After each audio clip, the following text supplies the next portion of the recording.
नमस्कार, आदाब, सत श्री अकाल। मैं हूं मनोज नारायण सिंह और आप देख रहे हैं मंथन टुडे। बिहार विधानसभा चुनाव 2025। इस चुनाव में अगर देखा जाए तो एनडीए वर्सेस महागठबंधन, लेकिन इसमें तीसरी एंट्री भी है।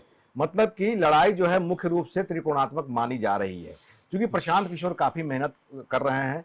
लगभग 3 सालों से वो मेहनत कर रहे हैं और वो प्रशांत किशोर एकलौता पार्टी जन सुराज है जिसने बिहार के सारे विधानसभा क्षेत्रों पर अपना कैंडिडेट उतारने का फैसला लिया, उतारा भी। आज हम लोग प्रशांत किशोर पर बात करते हैं और बात करने के लिए मेरे साथ हैं राजनीतिक विश्लेषक हैं अशफाक रहमान जी। सर, बहुत बहुत स्वागत है आपका। सबसे पहला सवाल, क्या प्रशांत किशोर दोनों को डैमेज करेंगे? क्या पता नहीं आपको कैसा लग रहा है। प्रशांत किशोर किसी को डैमेज नहीं कर रहे हैं, वो अपने आप को डैमेज कर रहे हैं और कुछ नहीं। जो पर्सनालिटी उन्होंने अपनी बनाई, मैं उनको बहुत अच्छे से जानता हूँ, बहुत नज़दीक से जानता हूँ। बड़े पढ़े लिखे और सभ्य व्यक्ति हैं, लेकिन उनके अंदर या तो अति महत्वाकांक्षा कह लीजिए एक सबसे बड़ी बात, या राजनीतिक इच्छा शक्ति का नहीं होना उनके पतन का कारण बनेगा। इस चुनाव में वो कहीं पे नजर नहीं आएंगे सिवाय मीडिया हाइप के। गोदी मीडिया या जो लोग भी आप लोग कह रहे हैं कि साहब वो ये हैं वो है, वो तो कह रहे हैं कि या तो हम 10-15 सीट मेरा आएगा, नहीं तो बहुमत में हम आएंगे। अगर 10-15 सीट मेरा आता है तो हम अपने जीते हुए कैंडिडेट को बोल देंगे कि तुम लोग को जहां जाना अपना चला जाए। 10-15 तो बहुत बड़ी बात है। एक सीट भी अगर वो निकाल लें तो इसको मिराकल समझिएगा। अच्छा, एक सीट भी नहीं निकलेगा। सीट भी अगर निकाल एक सीट भी नहीं निकलेगा, किसी भी स्थान पे कहीं पर वो थर्ड पोजीशन में भी हो जाए तो बहुत बड़ी बात समझिएगा। थर्ड पोजीशन में भी उनको 200-500 वोट के अंदर में एस्टिमेट कीजिए। भूले बिसरे अगर किसी से बटन दब गया तो, क्योंकि उन्होंने जो कुछ किया है बिहार में बहुत अच्छा लेके चले थे, बहुत अच्छी आइडियोलॉजी लेके चले थे और बड़ी स्पष्ट आइडियोलॉजी, सारे लोग उनके यहाँ जुट रहे थे। लेकिन पता नहीं इतने सभ्य व्यक्ति को, हो सकता है कि समय से पहले बहुत ज़्यादा यहाँ पे उनको महत्व मिला पटना में पूरे बिहार के दौरा करने के बाद, तो पहली गलती उन्होंने की 4 उपचुनाव को लड़ करके, ठीक है। और जितने बड़े बड़े दावे उन्होंने कर डाले और जो पॉलिटिकल लोग उनके साथ थे। 4 सीट पर जो आपने कहा कि वो लड़ करके उन्होंने गलती की जी, लेकिन 4 सीट को जो है अगर चुनाव अगर देखा जाए तो एक था एनडीए का मांझी जी का, बाकी 2 था आरजेडी का, एक था माले का। ये पहले से जो है वहां पर ये इतने सीटिंग कैंडिडेट लोग थे इस पार्टी के। लेकिन जब बाई इलेक्शन जब हुआ, उसका परिणाम आया तो हम उसको इस नजरिए चारों जो है एनडीए के खाते में चला गया। एनडीए के खाते में चला गया। बात को समझिए ना, हम वो नहीं कर रहे। आपने प्रशांत किशोर पे समीक्षा करने की बात की। प्रशांत किशोर की पहली गलती वो थी। दूसरी अहम गलती, उन्होंने बहुत अच्छे पॉलिटिकल लोगों को अपने साथ जोड़ा था। एक तिरहुत में जो एमएलसी का जो चुनाव हुआ, हाँ, जिसमें ब्रजवासी जो जीते थे, हाँ, तो उसमें ब्रजवासी जो है उनके पार्टी के थे, उनके पार्टी में टिकट दिया, उनको टिकट नहीं दिया। हाँ। उसके बाद में एक डॉक्टर को उन्होंने टिकट दिया, लेकिन ब्रजवासी निर्दलीय होते हुए चुनाव जीत गए। लेकिन अगर पॉलिटिकल पार्टी में देखें तो सबसे नंबर 1 में उन्हीं की पार्टी थी। प्रशांत किशोर ने बहुत अच्छी आइडियोलॉजी के साथ लॉन्च किया और कोई बैद नहीं था कि 2025 में वो बंदा 150 सीट से ज्यादा जीत लेता। इसमें कोई इनकार नहीं था। लेकिन उन्होंने पहली गलती उनकी मैंने बता दी आपको कि उन्होंने 4 सीट पे जो उपचुनाव लड़ा, वो आपने ब्रिजवासी का बता ही दिया। वो अंडरस्टूड चीज है। उनके अंदर एक अहम है, वो अपने आगे किसी व्यक्ति को, किसी संस्था को, किसी समुदाय को कुछ समझते ही नहीं है। ये सबसे बड़ी उन्होंने भूल की और पूरा प्रोजेक्शन ओनली प्रशांत किशोर, जन सुराज प्रशांत किशोर। और एक कारपोरेट सेक्टर आपने देखा, पहली बार वाले आदमी है। हाँ, पहली बार एक राजनीतिक पार्टी को हम लोगों ने एक कारपोरेट सेक्टर के तौर पे देखा।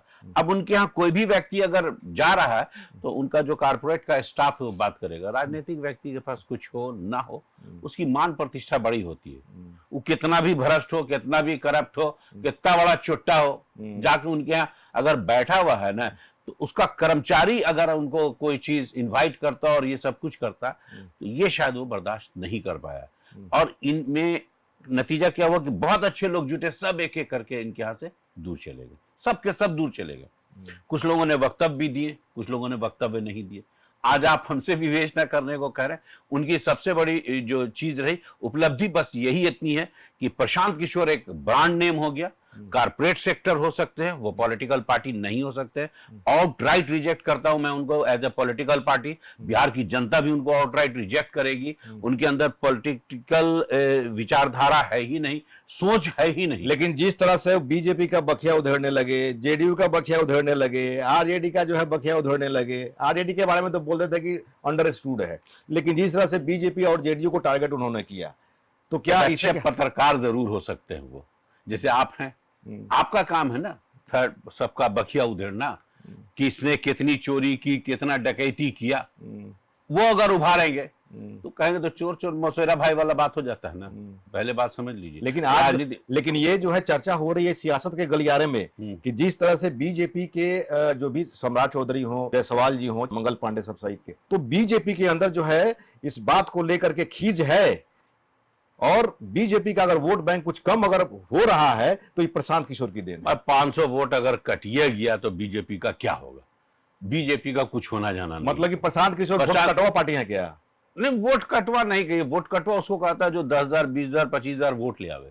200-500 वोट इसको, मतलब आप कहीं पे कोई मान्यता ही नहीं। आउटराइट इनको रिजेक्ट कीजिए। अगर आप सम्राट चौधरी को इन्होंने कहा, मंगल पांडे को कहा, इन्होंने जिसको जिसको भी कहा, क्या उनकी पार्टी ने उनका टिकट काटा? बल्कि आप देखिएगा तो उनके यहाँ डबल टिकट है। अब जरा सा एनालिसिस कर लीजिए, जिसका नाम लिया उनके गोतिया को भी है, नारा को भी है। गोतिया नारा सबके मिल गिल टिकट हुआ। तो अब उसको आप समझिए, इनको महत्व ही नहीं दिया लोगों ने। लेकिन वो तो बड़ा फख्र से कहते हैं कि लोग हमको वोट कटवा कह रहा है तो ठीक है, 20% इधर से काटेंगे, 20% उधर से काटेंगे, 40% में स्वीप कर जाएंगे, बाकी सब लोग साफ हो जाएगा। चलिए, हाथ कंगन को आरसी क्या, पढ़े लिखे को फारसी क्या। 14 तारीख को हम लोग बैठेंगे, हम भी आपके यहाँ इन्वाइट हैं, हम भी उसमें बैठेंगे, बात करेंगे। हमारी ये मान्यता है कि कहीं भी इस चुनाव में वो नजर नहीं आ रहे हैं। वो बैठ गए हैं सीमांचल में, अब बैठे हैं मुसलमानों के साथ में और कह रहे हैं मुसलमानों का वोट हमको सत्ता के लिए नहीं चाहिए। तो जिस तरीके से जिसके साथ रह रहे हैं उसके साथ हिकारत से अगर आप बात करते हैं तो ये अच्छी बात नहीं है। इतने अच्छे आदमी, और जिस तरीके से ये आदमी बिहार चुनाव पूरी तरह जीता हुआ था, जहां एकदम 100 से 0 आते हुए आपने किसी को देखा, तो उसको आप प्रशांत किशोर का नाम दे सकते हैं। लेकिन सूत्र हमारे बता रहे हैं कि प्रशांत किशोर ने 60 ऐसे विधानसभा को टारगेट किया है जिस पर उन्होंने अपनी पूरी ताकत झोंक दी है।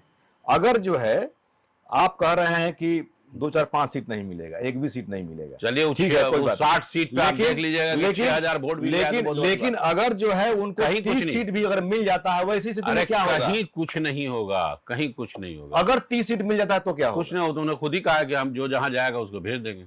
10-15 के लिए बोले हैं, 30 के लिए भी वही बोलेंगे, और क्या। अगर 30 मिल जाता है तो क्या फरवरी 2005 की पुनरावृत्ति होगी? देखिए, अब मिराकल हो जाए तो वैसी स्थिति में हमको लगता है ये भी महागठबंधन ही की ओर जाएंगे, क्योंकि भाजपा वालों का जितना इन्होंने बखिया उधेड़ा है, जिस तरीके से उधेड़ा है, और फिर जाके मिलेंगे, हमको तो नहीं लगता है। प्रशांत किशोर कम से कम इतनी गरिमा तो रखेंगे कि सबसे बैर करके तो नहीं उस घर में घुसेंगे। अभी कुछ दिन पहले उन्होंने प्रेस को कि गृह मंत्री ने हमारे, देखिए फलां कैंडिडेट मेरा वहां का बैठ गया, वहां का बैठ गया, और गृह मंत्री के साथ वो फोटो धर्मेंद्र प्रधान के साथ फोटो खिंचवा रहा। तो इतने बड़े बड़े पदाधिकारियों पे वो बहुत कुछ बोल चुके हैं, तो हमको तो नहीं लगता है कि वो, या राजनीति में कुछ भी हो सकता है। पहली चीज तो हमको ये मानना ही नहीं है कि उनको कहीं से वोट मिल रहे। जो मेरे अपने सूत्र है और मैंने पाया कि कहीं पर भी वोट उनको मिल नहीं रहा है, और कोई भी चीज, और सही माने में कारपोरेट सेक्टर को बिहार के लोग नहीं देंगे। यहाँ भ्रष्ट पार्टियों को दे देंगे, सबको दे देंगे, अच्छे लोगों को इनको चुनना भी नहीं है। तो 14 तारीख को हम लोग परिणाम पे देखते हैं ना। चलिए, बहुत बहुत शुक्रिया आपका।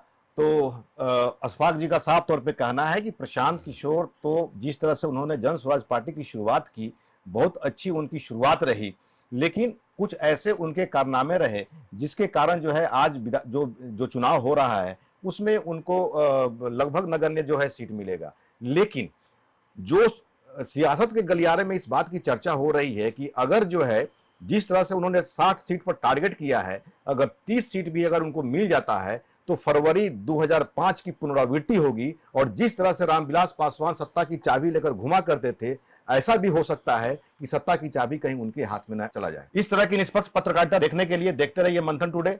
मेरे चैनल को अभी तक सब्सक्राइब नहीं किए हैं तो सब्सक्राइब करें, लाइक करें, शेयर करें। बहुत बहुत शुक्रिया।